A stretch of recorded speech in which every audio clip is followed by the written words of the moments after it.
साथियों परीक्षा से पहले अगर आपने एंट्री की है तो इस मिनी मॉक टेस्ट को जरूर देखकर जाइएगा, क्योंकि ये साथियों मैंने मिनी मॉक टेस्ट बनाया, एक छोटा रूप बनाया है आपके रियल एग्जाम के जैसा।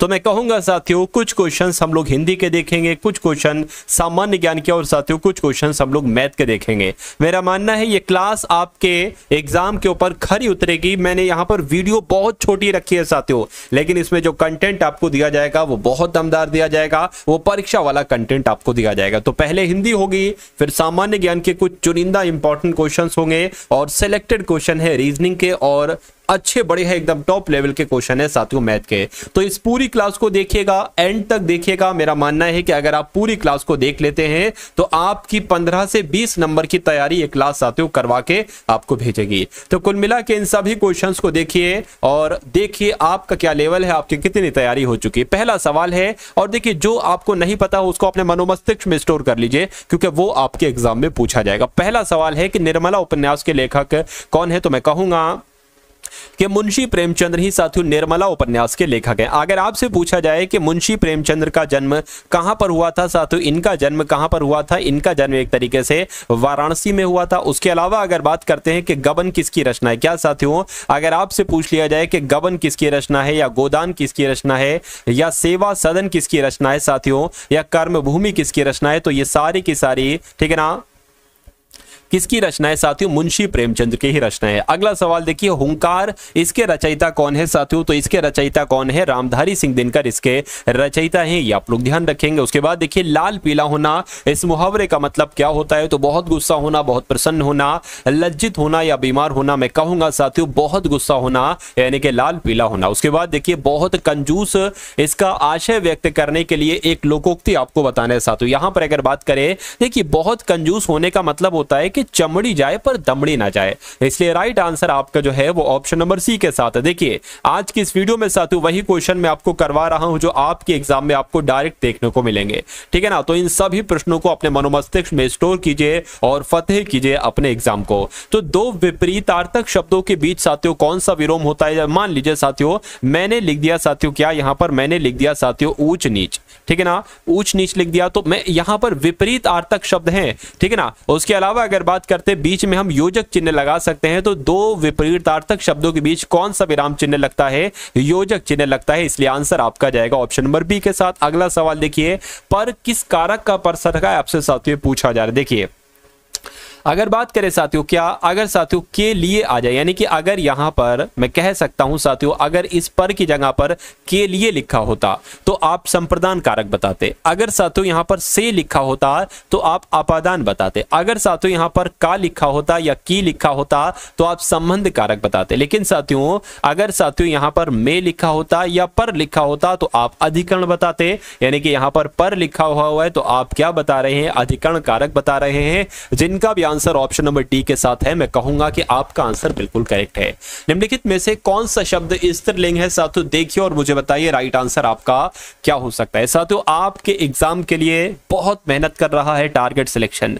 ये समझ लीजिए रात के 12-12 कभी कभी 1-1 भी बज जाता है साथियों, 1:15 भी हो जाता है। 1-1:15 तो नहीं हुआ अभी तक, 12:30 पौने 1 तक हुआ है। रात्रि 12:30 पौने 1 बजे तक आपके लिए साथियों मेहनत की जाती है कि सुबह 7 बजे वीडियो अपलोड की जाए, ठीक है ना। तो सुबह वीडियो आपको साथियों डेली कई दिन से मिल रही होगी, जब से लगभग पिछली 23 तारीख से, ठीक है ना, 23 जुलाई से आपकी जो एग्जाम डेट आई है, तो पूरा ये समझ लीजिए हर जगह सब कुछ आना जाना वाना सब कुछ साथियों छोड़ दिया है, सिर्फ और सिर्फ आपको एक बेहतर कंटेंट देने में लगा हूं।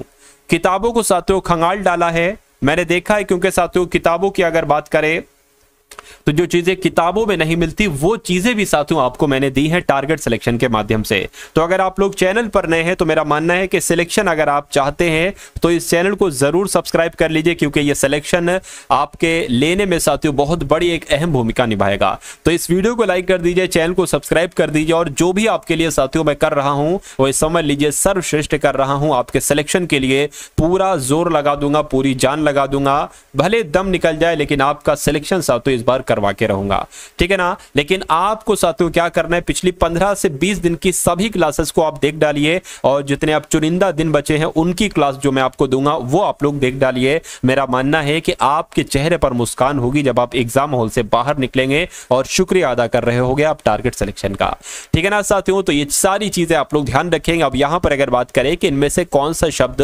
स्त्रीलिंग है, जहाज कैसा है तो ये पुल्लिंग हो जाएगा, जलपान कैसा है पुल्लिंग हो जाएगा, जमीन कैसी स्त्रीलिंग हो जाएगा, जुलूस कैसा है पुल्लिंग हो जाएगा। यानी कि आपका आंसर अगर है ऑप्शन नंबर सी के साथ तो मैं कहूंगा कि आपका आंसर बिल्कुल करेक्ट है। उसके बाद देखिए पदक्रम की दृष्टि से कौन सा वाक्य शुद्ध है मुझे बताइए।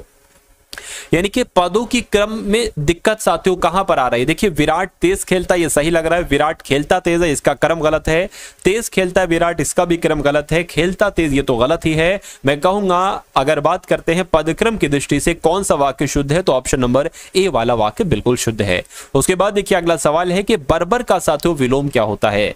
बर्बर का विलोम की अगर बात करते हैं साथियों, बर्बर का विलोम आपका शब्द हो जाएगा। क्या हो जाएगा, शब्द हो जाएगा। यानी कि जिनका आंसर यहां पर डी है, मैं कहूंगा कि आपका आंसर साथियों बिल्कुल करेक्ट हो जाता। भाई बहुत बढ़िया, वेरी गुड क्लास। अब उसके बाद देखिए अगला सवाल है, आपके एग्जाम में साथियों पूछा जा सकता है कि ऊपर की ओर उछाला हुआ, इसके लिए एक शब्द क्या होता है। तो इसको साथियों क्या कहा जाता है, उच्छिप्त कहा जाता है। इसको क्या कहा जाता है साथियों, उच्छिप्त कहा जाता है। यानी कि ऊपर की ओर उछाले हुए को उच्छिप्त कहते हैं। निम्नलिखित में से कौन सा समुद्र का पर्यायवाची नहीं है। तो अगर बात करें साथियों इसमें से कौन कौन से समुद्र के पर्यायवाची हैं, तो पयोधी ये समुद्र का पर्यायवाची आप लोग याद रखेंगे। अर्णव समुद्र का पर्यायवाची है, पारावार समुद्र का पर्यायवाची है, लेकिन अम्बुज साथियों समुद्र का पर्यायवाची नहीं है। क्यों, क्योंकि ये साथियों बादल का पर्यायवाची है। किसका पर्यायवाची है, बादल का पर्यायवाची है। उसके बाद देखिए अगला सवाल है कि निम्नलिखित में से वर्तनी की दृष्टि से शुद्ध शब्द आपसे पूछा जा रहा है, मुझे बताइए। तो यहां पर अगर बात करें आनुषंगिक साथियों यहां पर कैसे लिखा जाता है मैं आपको बता देता हूं। आनुषंगिक आपका किस प्रकार से लिखा जाता है, ठीक है ना। कुछ साथियों इस प्रकार से आपका आनुषंगिक लिखा जाता है और ऐसा कहां पर लिखा हुआ है, ठीक है ना। ऐसा आपका ऑप्शन नंबर बी में लिखा हुआ है। तो यही आपका, ये क्या है, ये तो का बनाया ना मैंने, तो कुल मिला के अगर बात करें ऐसा आपका ऑप्शन नंबर बी में लिखा हुआ है, तो यही आपका बिल्कुल सही जवाब हो जाता है। उसके बाद देखिए अगर आपसे पूछा जाए कि अभिष्ट का संधि विच्छेद क्या होगा, तो मुझे बताइए क्या अभिधन इष्ट होगा। इष्ट नहीं होता है साथियों, इष्ट होता है। और जो सार्थक शब्द है वो एक तरीके से अभी है, तो यानी कि अभी आ जाएगा और यहां पर साथियों क्या आ जाएगा, इष्ट आ जाएगा। तो ऐसा कहां पर लिखा हुआ है, ऐसा आपका ऑप्शन नंबर बी में लिखा हुआ है। तो यही आपका बिल्कुल करेक्ट आंसर हो जाता है। अगला सवाल देखिए कि अंतिम में प्रत्यय आपसे पूछा जा रहा है कि इसमें कौन सा प्रत्यय है, मुझे बताइए। तो यहां पर अगर बात करते हैं साथियों अंतिम की अगर बात करें, देखिए एक तो अंत हो जाएगा और इम हो जाएगा। यानी कि इम यहां पर जो जाएगा वो एक तरीके से एक प्रत्यय का काम करेगा और यही आपका बिल्कुल करेक्ट आंसर हो जाता है। भाई बहुत बढ़िया, वेरी गुड क्लास। अगला सवाल देखिए कि कला प्रवीण में समास आपसे पूछा जा रहा है साथियों, कौन सा समास है। देखिए आपको एग्जाम में एक शब्द दे दिया जाएगा। अब जहां जहां पर अव्ययी भाव समास होता है वो मैं आपको ट्रिकें बता देता हूं, ट्रिक्स में आपको बता देता हूं। अगर किसी भी शब्द का पहला वाला भाग आपको अनु देखने को मिले तो हमेशा लगा देना वहां पर अव्ययी भाव समास होगा। या किसी शब्द का अगर पहला पद प्रति आपको देखने को मिले जिसके अनुकार है, प्रतिकार है, ऐसे करके शब्द पूछे ना, तो वहां पर साथियों अव्ययी भाव समास होता है। या उसके अलावा साथियों किसी शब्द का पहला पद आपको यथा देखने को मिले तो अव्ययी भाव समास होता है। या उसके अलावा किसी शब्द का पहला पद आपका बड़ा आ देखने को मिले तो वहां पर अव्ययी भाव समास होगा। या अगर किसी शब्द का पहला पद आपको बे देखने को मिले जिसके बेकार, बेकाम, ऐसे करके, तो इन शब्दों में भी साथियों अव्ययी भाव समास होता है।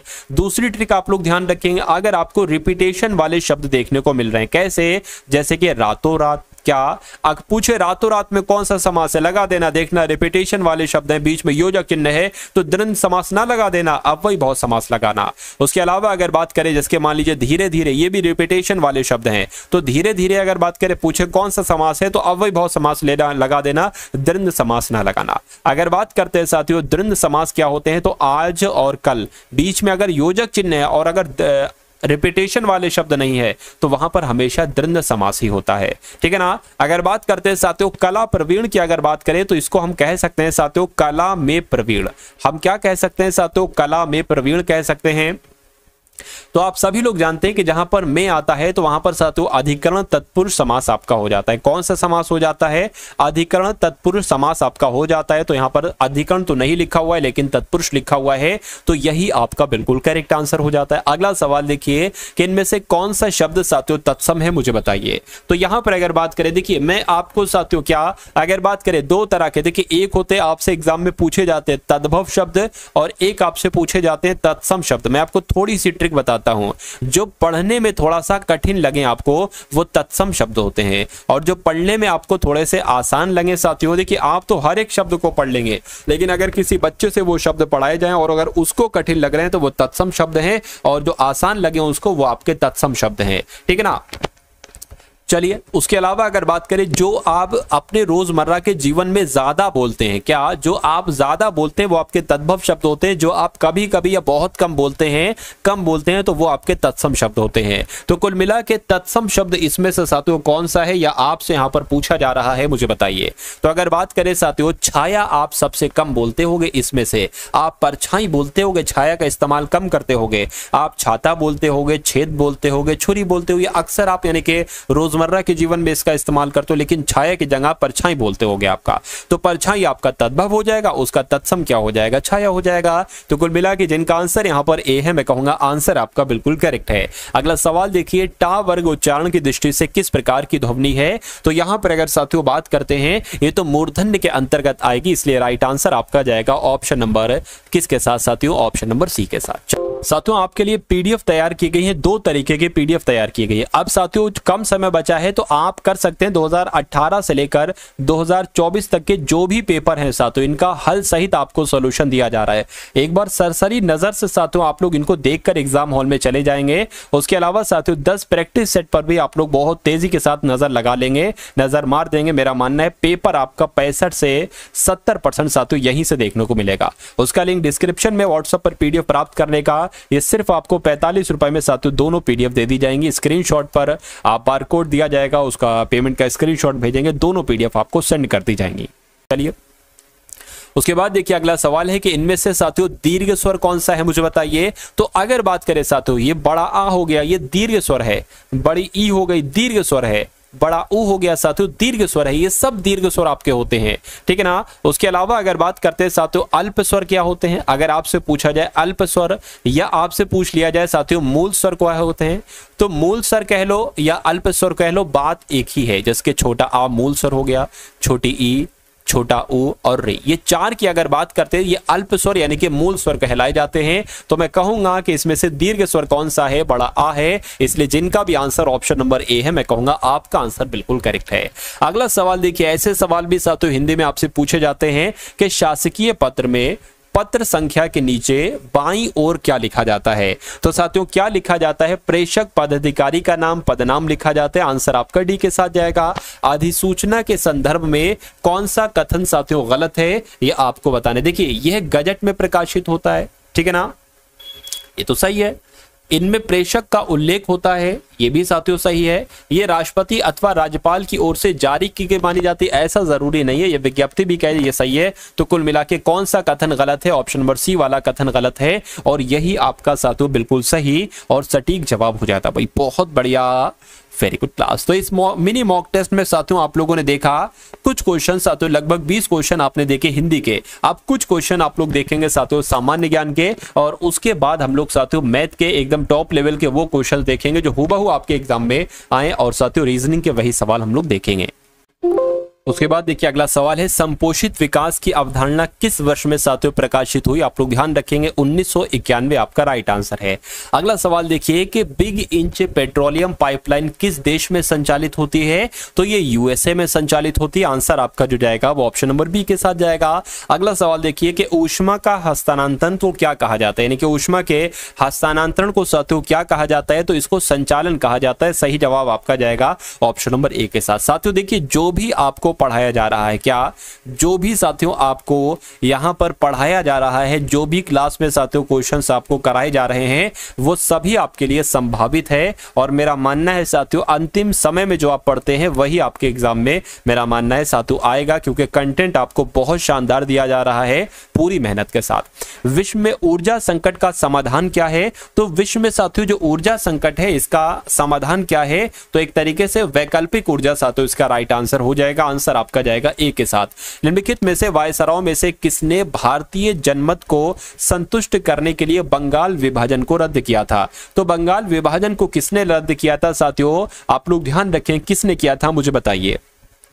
चलिए तो आप लोग ध्यान रखेंगे लॉर्ड हार्डिंग ने ही साथियों क्या किया था? बंगाल विभाजन को रद्द किया था। यानी कि आपका राइट आंसर जो जाएगा वो लॉर्ड हार्डिंग के साथ जाएगा। अगला सवाल देखिए साथियों, अगर आपसे पूछा जाए कि पैन आर्यन एसोसिएशन की स्थापना किस वर्ष की गई थी, तो कब की गई थी? 1906 में की गई थी। आपको याद रखना है कि पैन आर्यन एसोसिएशन की स्थापना 1906 में की गई थी। उसके बाद देखिए निम्नलिखित हिंदुस्तानी शास्त्रीय गायकों में से किसका संबंध उत्तर प्रदेश से है, मुझे बताइए।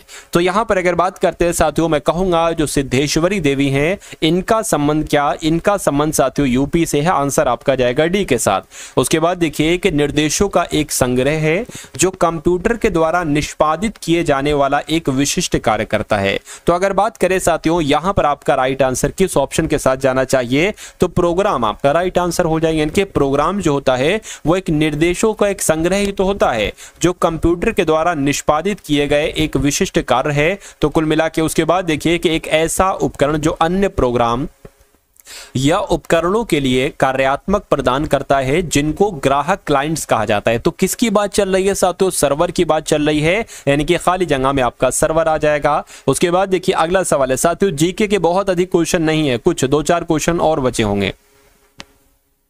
चलिए यहां पर अगर बात करें कि 73वां संवैधानिक संशोधन निम्नलिखित में से किससे संबंधित था? तो ये तो पंचायती राज संस्थाओं से संबंधित था। यानी कि सवाल अगर आपके एग्जाम में यह है तो डायरेक्ट आपको लगा देना है कि 73वां संवैधानिक संशोधन पंचायती राज संस्थाओं से संबंधित था। उसके बाद देखिए अगला सवाल है आपकी स्क्रीन पर कि पश्चिमी घाट का सर्वोच्च शिखर कौन सा है? तो साथियों इसका नाम क्या है? अनाईमुड़ी इसका नाम है और ये पश्चिमी घाट का सर्वोच्च शिखर है। उसके बाद देखिए जौनपुर में किसके द्वारा अटाला मस्जिद अन्य मस्जिदों के निर्माण के लिए एक मिसाल बन गई है?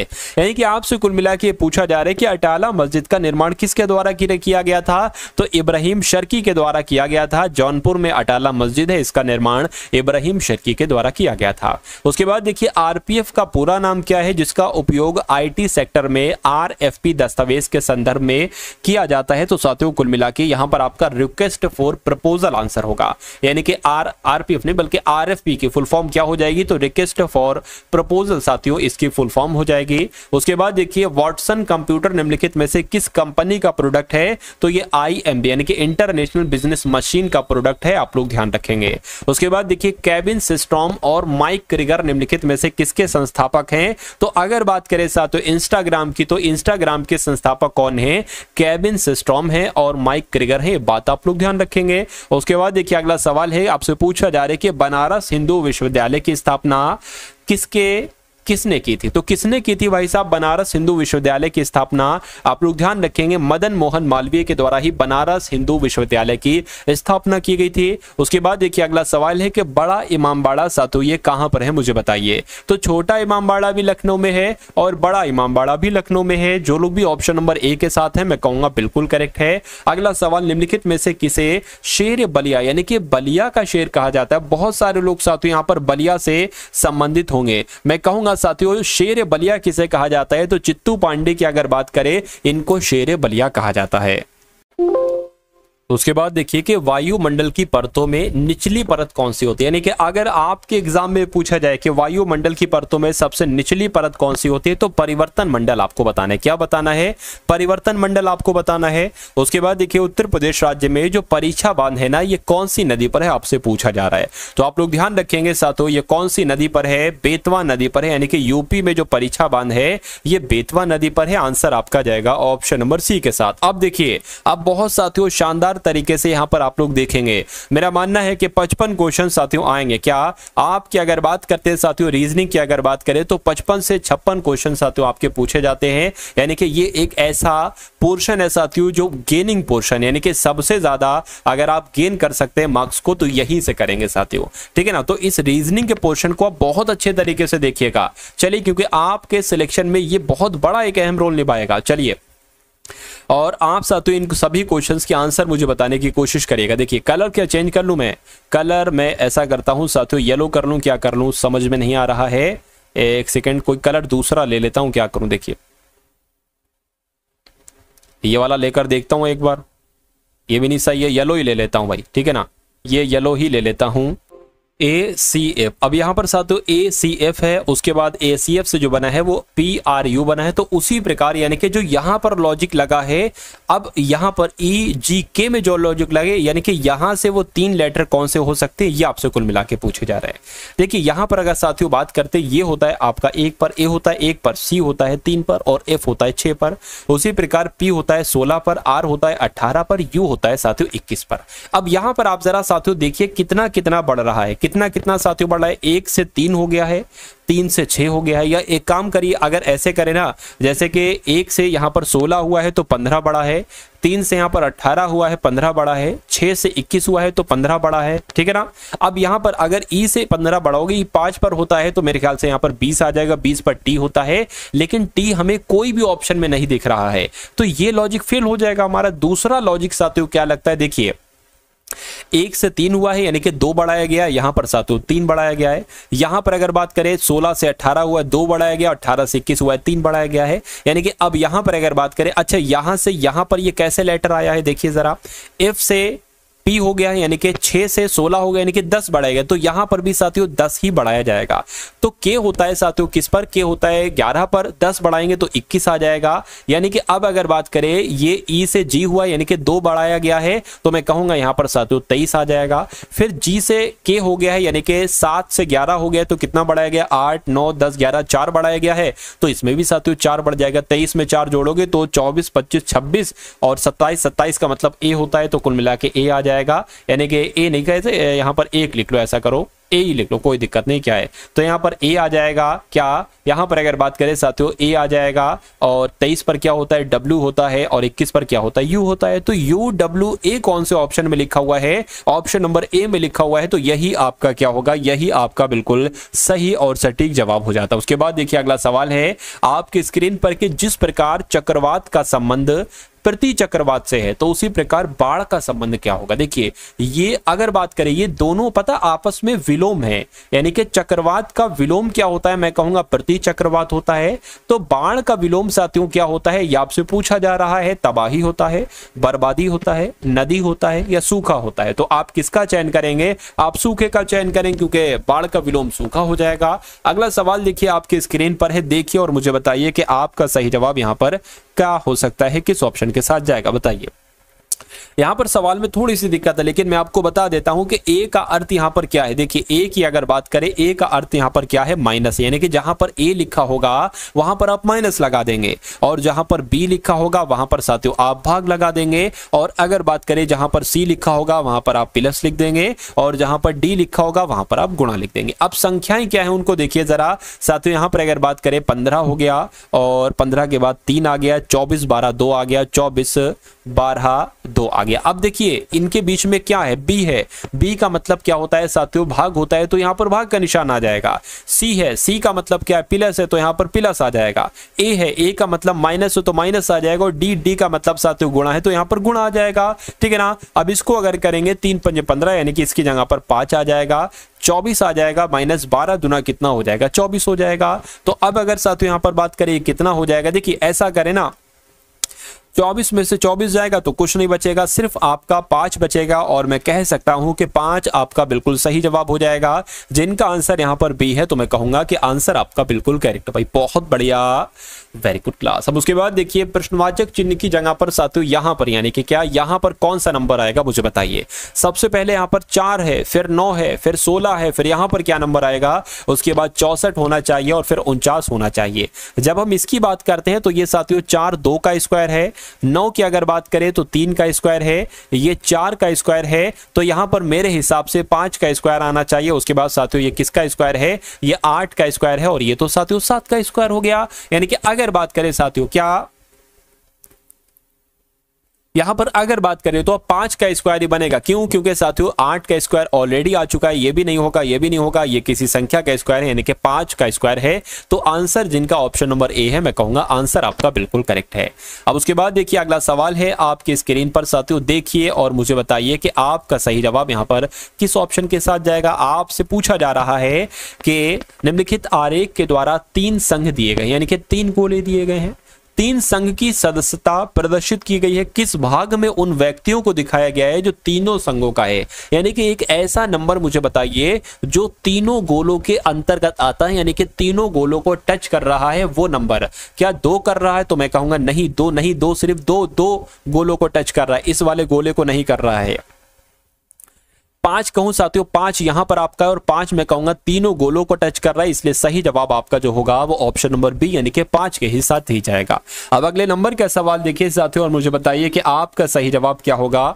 कहा जा रहा है कि 11:45 को दर्पण में अगर आप देखेंगे तो आप कैसे देखेंगे। मान लीजिए आपके सामने साथियों ये घड़ी है, ये 12 बजा है, ये 3 बजा है, ये 6 बजा है, ये 9 बजा है, ठीक है ना। 11 बजे की बात की गई यानी कि 10 आपका ये बजेगा और 11 आपका ये बजेगा।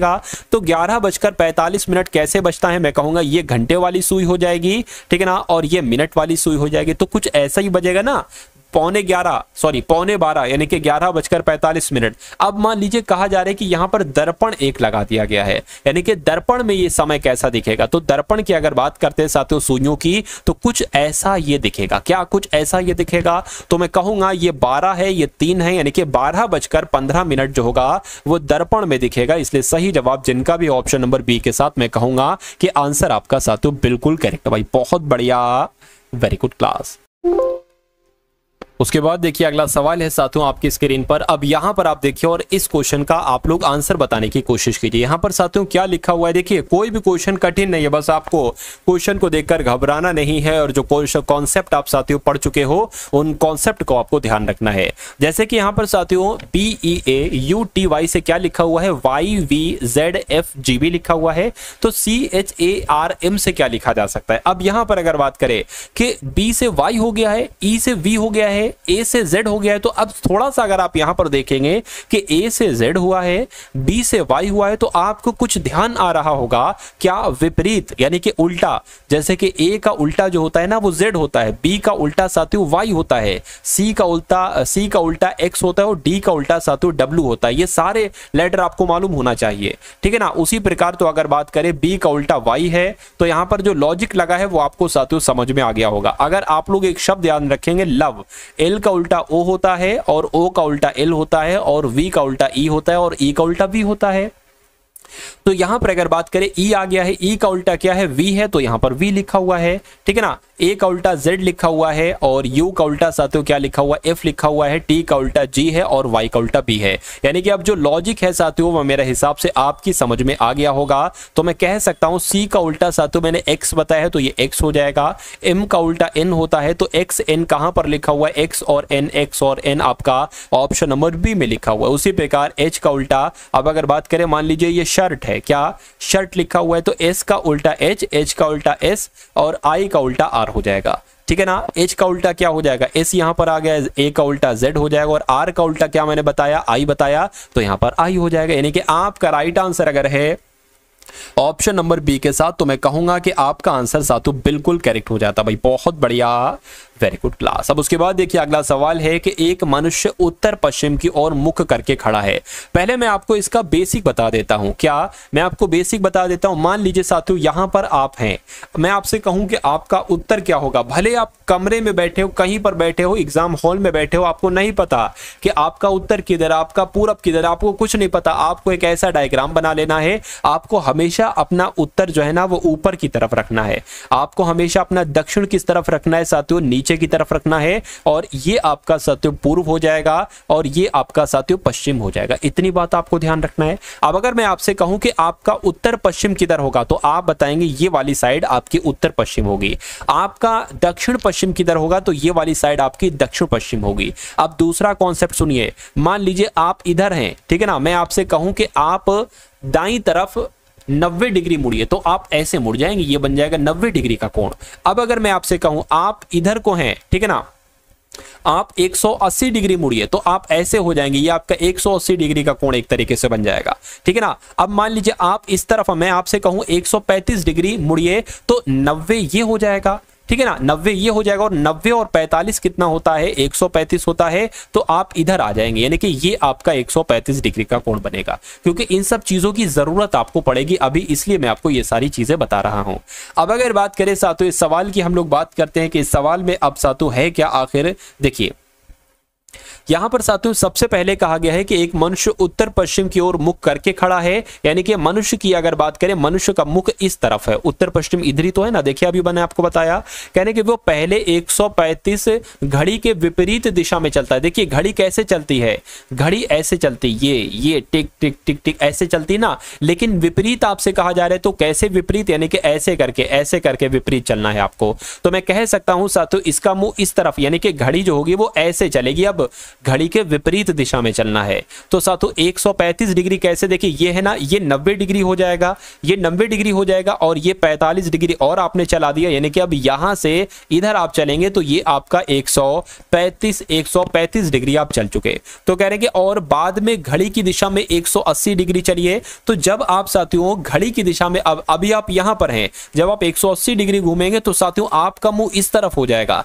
तो कह रहे हैं कि आपका मुख अब किस तरफ है, आपका मुख साथियों उत्तर की तरफ ही तो है, तो उत्तर आपका राइट आंसर हो जाएगा, और यही साथियों आपका बिल्कुल करेक्ट आंसर हो जाता है। भाई बहुत बढ़िया, वेरी गुड क्लास। चलिए साथियों उसके बाद देखिए अगला सवाल है आपके स्क्रीन पर, इस सवाल को देखिए और मुझे बताइए कि यहां पर साथियों क्या है, क्या कॉन्सेप्ट लगा हुआ है, क्या इस क्वेश्चन का राइट आंसर होगा। देखिए और ऐसे सवाल भर भर के आते हैं, समझ लीजिए यूपी पुलिस कांस्टेबल एग्जाम के एक तरीके से साथियों ये फेवरेट सवाल है, फेवरेट, ठीक है ना। यही सवाल आपसे एग्जाम में पूछे जाएंगे, तो इनको अच्छे तरीके से आप लोग तैयार कर लेंगे। कथन आपके सामने है और निष्कर्ष आपके सामने है। कथन के अकॉर्डिंग आपको बताना है कौन सा निष्कर्ष सही है, कौन सा निष्कर्ष गलत है।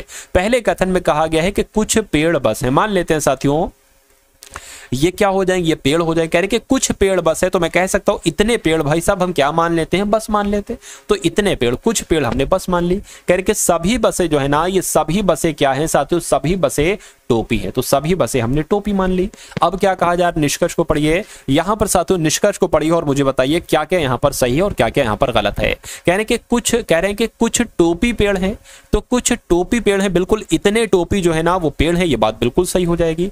सभी टोपी बसें हैं, क्या सभी टोपी बसें हैं साथियों, सभी टोपी बसें कैसे हो जाएगा, सभी टोपी, इतनी टोपी बसें थोड़ी ना होगी, हाँ इतनी टोपी बसें हो सकती थी, तो ये गलत हो जाएगा। चलिए कुछ पेड़ टोपी है कहा गया है, तो कुछ पेड़, बिल्कुल इतने पेड़ जो है ना वो टोपी हैं, और इतने टोपी पेड़ हैं, और इतने बसे पेड़ हैं, इतने पेड़ बस हैं, ये बिल्कुल सही है साथियों। उसके बाद क्या कहा गया है जरा देखिए कि कुछ बसें टोपी हैं, बिल्कुल कुछ बसें टोपी हैं, मैं कहूंगा इतनी बसें टोपी हैं, ठीक है ना, तो ये भी आपका सही हो जाएगा। यानी कि सिर्फ और 3 वाला आपका सही नहीं है, तो मैं कहूंगा केवल 1, 2, 4 वाला आपका सही है, 3 वाला आपका सही नहीं है। तो जिनका आंसर यहां पर है ऑप्शन नंबर बी के साथ, मैं कहूंगा कि आपका आंसर यहां पर बिल्कुल करेक्ट हो जाता है। भाई बहुत बढ़िया, वेरी गुड क्लास। अब उसके बाद देखिए अगला सवाल है, आपसे पूछा जा रहा है कि एक आदमी दक्षिण की ओर 5 किलोमीटर चलता है, तो जैसे जैसे कहा जा रहा है ना वैसे वैसे साथियों करते जाइए, आंसर तक आप बहुत आराम से पहुंच जाएंगे।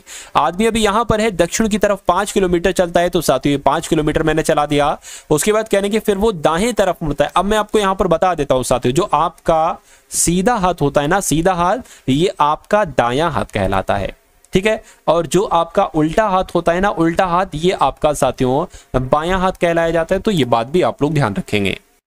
अब देखिए क्वेश्चन को, एक आदमी दक्षिण की ओर 5 किलोमीटर चलता है, तो 5 किलोमीटर हमने चला दिया। फिर कहने के वो अपने दाहिनी ओर घूमता है, यानी कि अपने सीधे हाथ पर मुड़ता है, तो वो इधर ही तो घूमेगा, और 3 किलोमीटर चलता है, 3 किलोमीटर हमने चला दिया।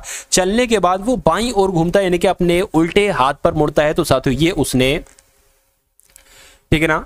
तो कुल मिला के अगर बात करें बाईं ओर मुड़ता है और 5 किलोमीटर चलता है, तो ये साथियों हमने 5 किलोमीटर उसको चला दिया। कह रहे कि अब वह अपने आरंभिक बिंदु से किस दिशा में, अपने आरंभिक बिंदु से ये इस दिशा में है, और ये दिशा पता क्या कहलाई जाती है, ये दिशा होती है साथियों आपकी दक्षिण, और ये दिशा आपकी होती है साथियों पश्चिम। तो वो इस दिशा में है, यानी कि बीच की दिशा में है, तो दक्षिण पश्चिम दिशा में है। मैं कहूंगा दक्षिण पश्चिम आपका बिल्कुल सही जवाब हो जाता भाई, बहुत बढ़िया, वेरी गुड क्लास। अगला सवाल देखिए आपके स्क्रीन पर है साथियों, देखिए और मुझे बताइए आपका सही जवाब क्या होगा। अब यहां से साथियों आपके जो क्वेश्चन शुरू हो चुके हैं वो मैथ के क्वेश्चन शुरू हो चुके हैं। मिनी मॉक टेस्ट में कुछ क्वेश्चंस आपने देखे हिंदी के, कुछ क्वेश्चन सामान्य ज्ञान के, कुछ क्वेश्चन रीजनिंग के, और कुछ क्वेश्चन साथियों लगभग 10 क्वेश्चन ही हम लोग और मैथ के देखेंगे, और ये एक तरीके से टॉप लेवल के साथियों क्वेश्चंस हैं। चलिए तो अब अगर बात करते हैं साथियों, यहां पर अगर बात करें इस सवाल की, बहुत अच्छे तरीके से मैं आपको साथियों समझाऊंगा, ठीक है। चलिए यहां पर अगर बात करें कि एक व्यक्ति 35 मिनट में 455 मीटर लंबी सड़क को पार करता है, प्रति घंटे में उसकी गति क्या होगी। देखिए गति कह लो या चाल कह लो एक ही बात है, यानी कि उसकी चाल कुल मिला के पूछी जा रही। और आप सभी को पता है कि चाल बराबर क्या होता है, चाल बराबर होता है दूरी बटे समय। क्या, यानी कि चाल ज्ञात करने के लिए हमें एक तो दूरी मालूम होना चाहिए और समय मालूम होना चाहिए। तो यहां पर देखिए 455 मीटर लंबी सड़क पार करता है, ये क्या है, ये एक तरीके से दूरी ही तो है। तो साथियों चाल ज्ञात करने के लिए हमें दूरी पता है 455 मीटर है, और कहने के समय भी पता है कि इस दूरी को 55 मिनट में वो तय करता है। तो साथियों समय भी हमारे पास आ गया, 35 मिनट में यहां पर दूर करता है, ठीक है ना।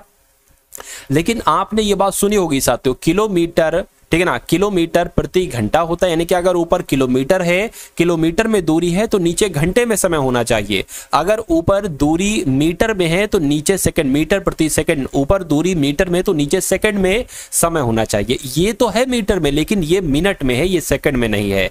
तो 1 मिनट को सेकंड में बनाने के लिए उससे 60 की गुणा की जाती है, 55 मिनट को सेकंड बनाने के लिए भी उसकी गुणा 60 से करेंगे। तो कुल मिला के अब मीटर प्रति सेकंड हो गया। चाल जो आपकी निकलेगी वो मीटर प्रति सेकंड में निकलेगी। चलिए अब साथियों इसको आप क्या करिए, इसको आप कैलकुलेट करा लीजिए, ठीक है ना। तो 5 सत्ते आपका 35 हो जाएगा, 5 नीम आपका 45, 5 एकम 5 हो जाएगा, ठीक है। 7 एकम 7 हो जाएगा, 7 एकम 7 और 2 जाएगा 21 हो जाएगा, 7 आपका 21 हो जाएगा। यानी कि चाल जो आपकी साथियों निकलेगी वो कितनी निकलेगी, 13/60 निकलेगी, 13/60 मीटर प्रति सेकंड निकलेगी। अच्छा अब एक बात यहां पर ध्यान दीजिए कि सभी ऑप्शन में जो चाल है वो मीटर प्रति सेकंड में नहीं है, किलोमीटर प्रति घंटे में। क्या, किलोमीटर प्रति घंटे में। तो साथियों अब मैं आपको एक चीज बता रहा हूं, वो आप लोग ध्यान रखेंगे, अगर कभी भी चाल मीटर प्रति सेकंड में हो और उस चाल को किलोमीटर प्रति सेकंड में बदलना हो तो उसकी गुणा 18/5 से कर दो। लेकिन अगर चाल आपको दे रखी है किलोमीटर प्रति सेकंड में, सॉरी किलोमीटर प्रति घंटे में, और उसको मीटर प्रति सेकंड में बदलना हो तो उस किलोमीटर प्रति घंटे की गुणा 5/18 से करा दो, यानी कि जस्ट इसका उल्टा पुल्टा। तो कुल मिला के इस चाल को मीटर प्रति सेकंड में, इसको किलोमीटर प्रति घंटे में बदलने के लिए 18/5 से हमने गुणा करा दी। इतनी बात आपको समझ में आ गई। अब देखिए 3 छंग 18, 3 दूना 6, 0 आ गया, ठीक है। 3 दूना 6, 3 दूना 6 नहीं, 2 तियां 6, 2 तियां 6, और यहां पर क्या आ जाएगा साथियों 10 आ जाएगा। अब आपके पास क्या आ गया है 3 गुणा 13, ठीक है ना, बटे 10 और 5 क्या हो जाएगा 50 हो जाएगा। तो 50 आ गया। अब थोड़ा सा मुझे क्या चाहिए, थोड़ी सी जगह चाहिए, इसलिए मैं इसको साथियों इरेज कर देता हूं, ठीक है ना, इसको इरेज कर देता हूं। अब अगर साथियों यहां पर हम बात करें क्या आ जाएगा, 13 कम 13, 26, 13 3 39, यानी कि 39/50 आ गया। अब देखिए आप ऑप्शन जो आ रहा है वो किस में आ रहा है, वो साथियों एक तरीके से पॉइंट में आ रहा है, तो यहां पर भी पॉइंट में आंसर आएगा। ये क्या है, ये एक तरीके से आपकी चाल है।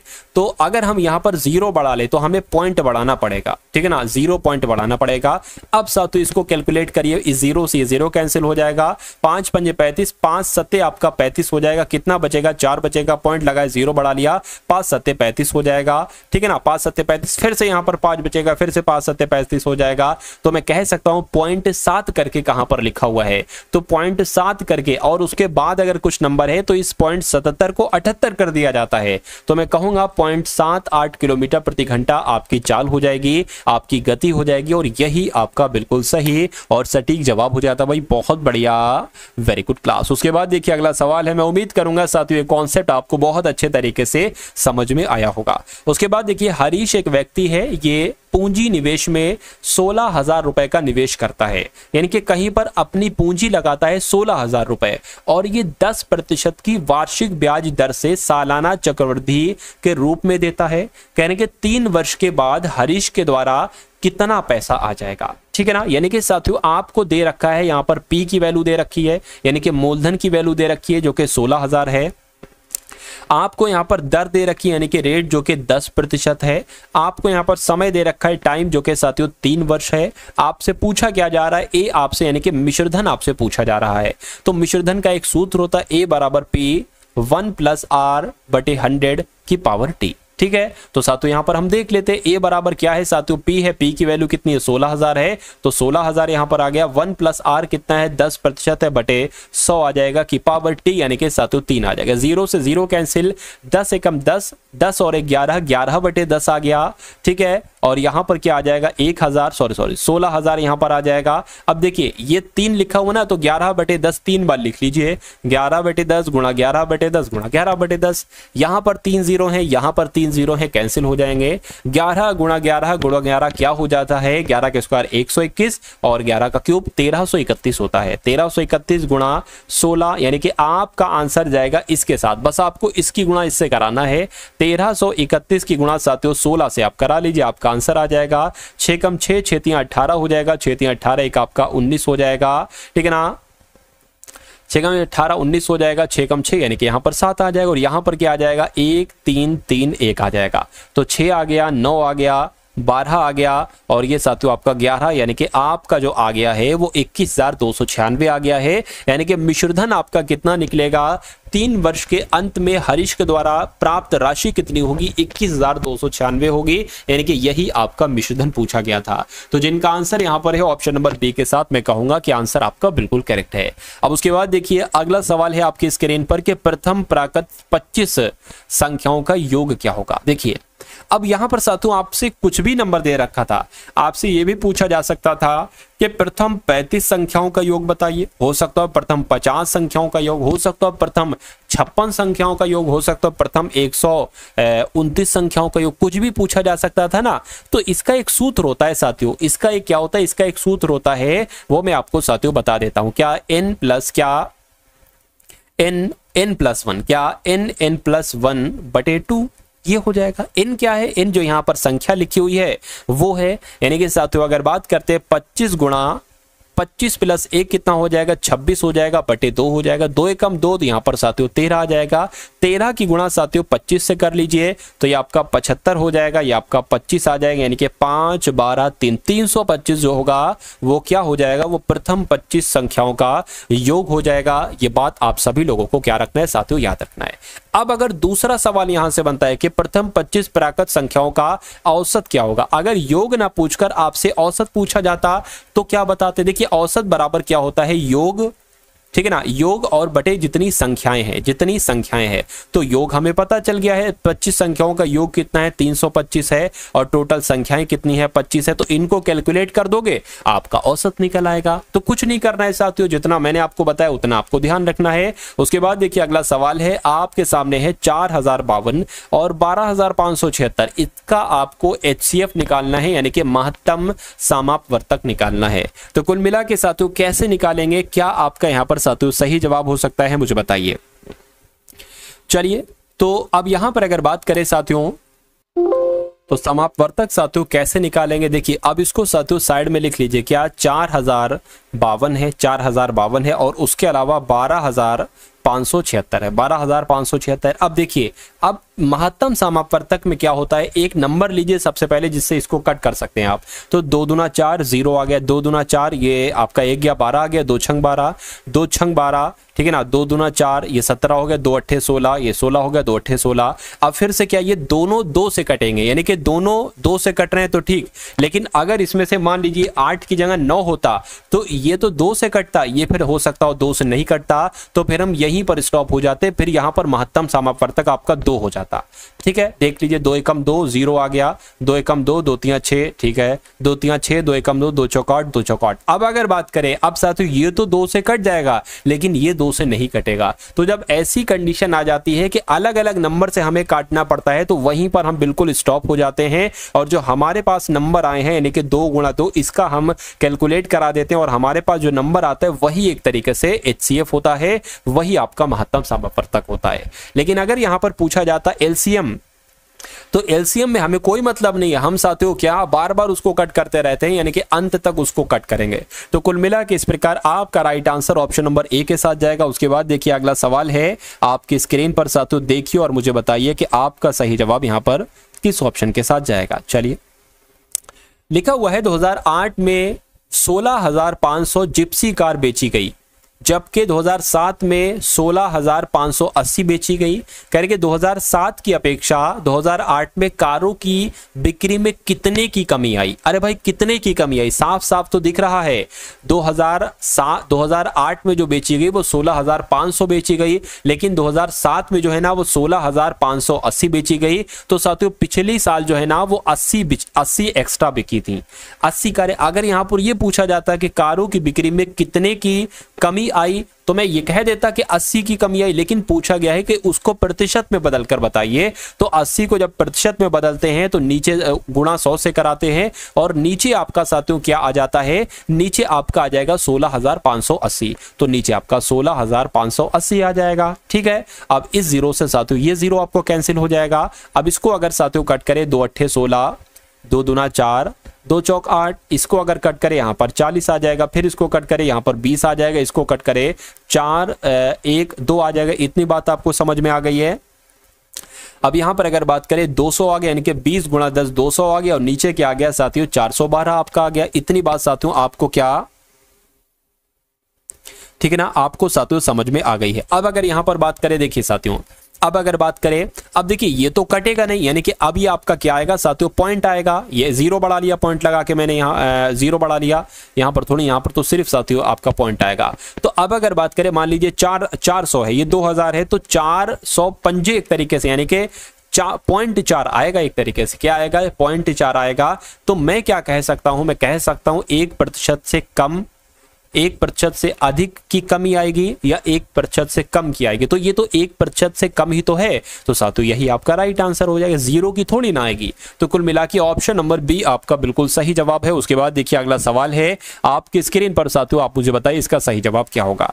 यहां पर आपसे कहा जा रहा है कि यदि दो संख्याओं यानी कि बी और 4b का औसत 10 है तो बी का मान क्या होगा, 2 8 4 या 6। देखिए बी और 4b, क्या बी और 4b का अगर बात करें औसत कितना है साथियों 10 है। तो ये दो संख्या है ना, एक संख्या दो संख्या, तो दो यहां पर संख्या आ जाएंगी। अगर हम इनके योग की बात करें यानी कि b और 4b का योग क्या होगा, तो इन दोनों की आपस में गुणा हो जाएगी, 10 दूना 20 हो जाएगा। अब b और 4b कितना हो जाएगा साथियों, 5b हो जाए यानी कि 5b बराबर 20 आ गया। b बराबर कितना आ जाएगा, 5 एकम 5 5 चौक 20 यानी कि b बराबर 4 आ जाएगा। ठीक है ना, तो B का मान आपसे पूछा गया था साथियों 4 आपका सही जवाब हो जाएगा, यानी कि जिनका आंसर 4 है तो मैं कहूंगा बिल्कुल करेक्ट है। अब उसके बाद देखिए अगला सवाल, इसको मैं सही तरीके से साथियों यहां पर लिख देता हूं। देखिए 21/23 है, क्या 21/23 है, गुणा प्रश्नवाचक चिन्ह बटे 336 है, प्रश्नवाचक चिन्ह बटे 336 है, बराबर 1/2 है। यानी कि प्रश्नवाचक चिन्ह का मान आपसे यहां पर पूछा जा रहा है, बस और कुछ नहीं पूछा जा रहा है। देखिए जो जो कट रहा है उसको कट कर लीजिए, 3 सत्ते 21, 3 सत्ते 21 और 3 एकम 3, 3 एकम 3, 3 दूना 6। इतनी बात आपको समझ में आ गई। अब अगर साथियों बात करें, ठीक है ना, 7 आ गया और ये आपका साथियों क्या प्रश्नवाचक चिन्ह आ गया, बराबर क्या आ गया 1/2 यहां पर लिखा हुआ है। तो हम ये करें ना 1/12 की गुणा इस 1 से कर दे तो यहां पर 112 आ जाएगा। ठीक है, और 23 भी साथियों ऊपरी चला जाएगा तो यहां पर 23 भी आपका एक तरीके से आ गया है।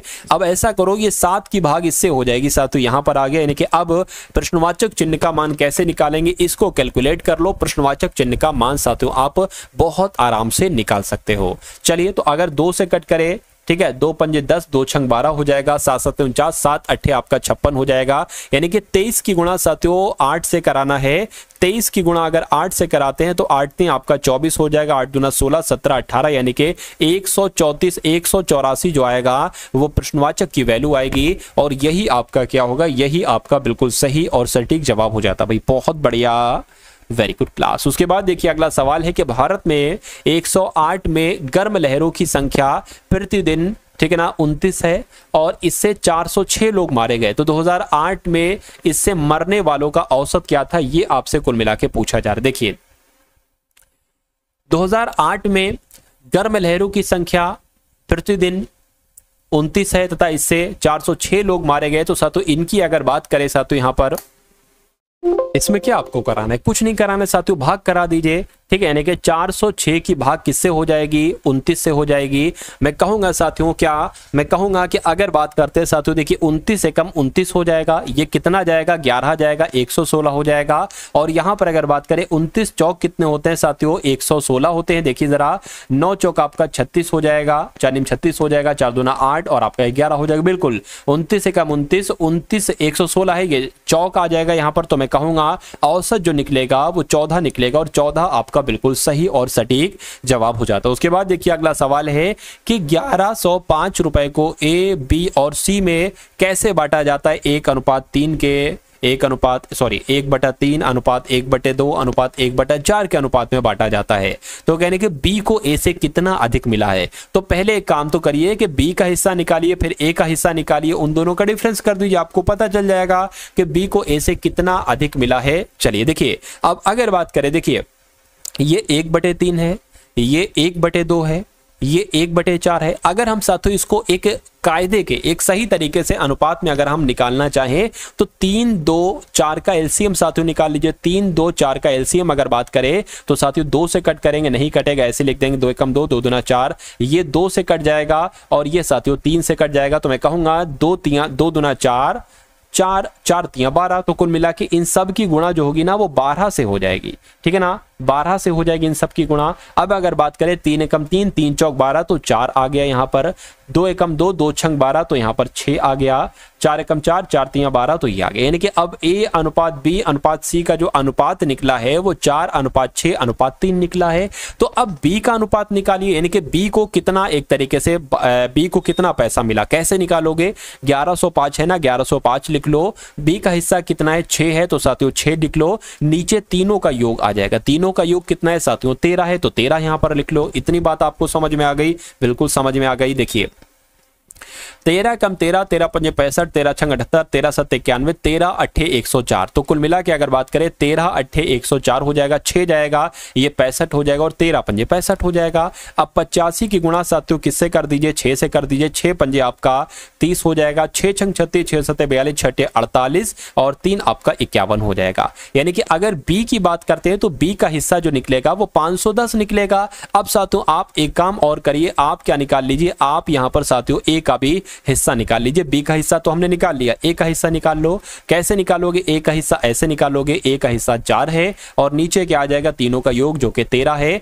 यहां पर क्या आया था, मैं तो भूल गया साथियों, फिर से करा लेते हैं। तो 13 पंजे 65, 13 छंग 78, 13 7 91, 13 8 104 और 13 पंजे 65। यानी कि 85 चौक कितना हो जाएगा, 85 चौक यहां पर 20 आ जाएगा, 4 8 32, 33 34, यानी कि ए का जो हिस्सा निकलेगा वो 340 निकलेगा। तो कहने के बी को ए से कितना अधिक मिला, इसको माइनस कराइए साथियों। यहां पर अगर बात करें 11 में से 4 जाएगा, 7 जाएगा, 4 हो गया, 4 में से यहां 1, यानी कि 170 बी को ए से अधिक मिला। तो 170 आपका बिल्कुल सही जवाब हो जाएगा। तो कुल मिला के साथियों अगर बात करें ये क्लास आपको कैसी लगी, एक बार कमेंट सेक्शन में आप लोग जरूर बताइएगा। इस क्लास को लाइक कीजिएगा, इस वीडियो को शेयर कीजिएगा। और अगर बात करें साथियों यूपी पुलिस कांस्टेबल का प्लेलिस्ट का लिंक साथियों डिस्क्रिप्शन में है, उसको भी साथियों एक बार जरूर देखिएगा, उन वीडियोस को आप लोग साथियों जरूर देखिएगा। उसके अलावा अगर बात करते हैं साथियों, कुछ पीडीएफ मैंने आपके लिए साथियों तैयार करवाई है। एक तो 2018 से लेकर 2024 तक की, उसमें सभी साथियों शिफ्ट हैं यूपी पुलिस कांस्टेबल की, उनका सलूशन है। उसके अलावा 10 प्रैक्टिस पेपर हैं। अगर आपके पास साथियों देखिए बहुत चंद समय बचा है, कुछ चंद घंटे, एक तरीके से चंद दिन बचे हैं, मेरा मानना है कि अगर इन दोनों पीडीएफ को आप सरसरी तौर से साथियों देखकर चले जाएंगे तो आपका लगभग 65 से 70% पेपर आपका यहीं से फंसेगा, ठीक है ना। तो साथियों आप क्या करिए, उन दोनों पीडीएफ को भी ले लीजिए। वो दोनों पीडीएफ सिर्फ आपको 45 रुपए में साथियों दी जा रही है। उसका लिंक आपको डिस्क्रिप्शन में मिल जाएगा व्हाट्सएप पर पीडीएफ प्राप्त करने का। तो चलिए साथियों मिलते हैं हम सभी लोग आने वाली वीडियो में। जय हिंद साथियों।